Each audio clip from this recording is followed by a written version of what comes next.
helps. Okay, yeah.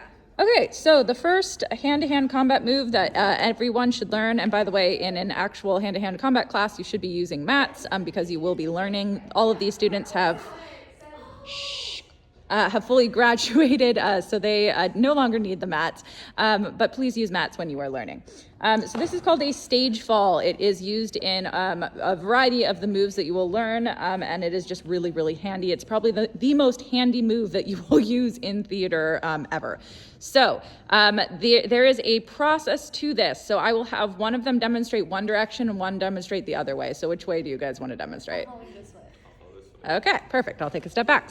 So when you are falling, it really doesn't matter which way you fall. It is about the method of falling. So when you fall, you need to distribute your weight so that you are not putting any undue pressure in any area. So you are going to start by doing all of this in very slow motion. You are going to bend your knees and aim so that your knees kind of fall out to the side.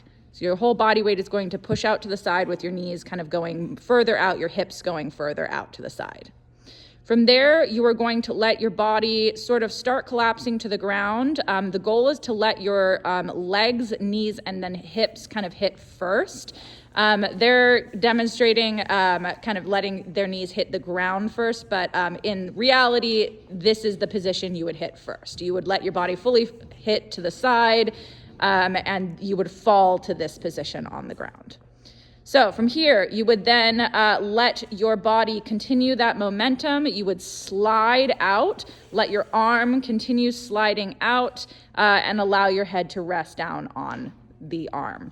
So the method essentially is knees, hips, elbow, arm, head is the order of a stage fall. So I'm going to have you guys do that one more time, just a little faster to demonstrate.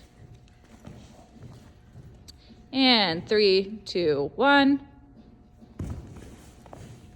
Excellent job.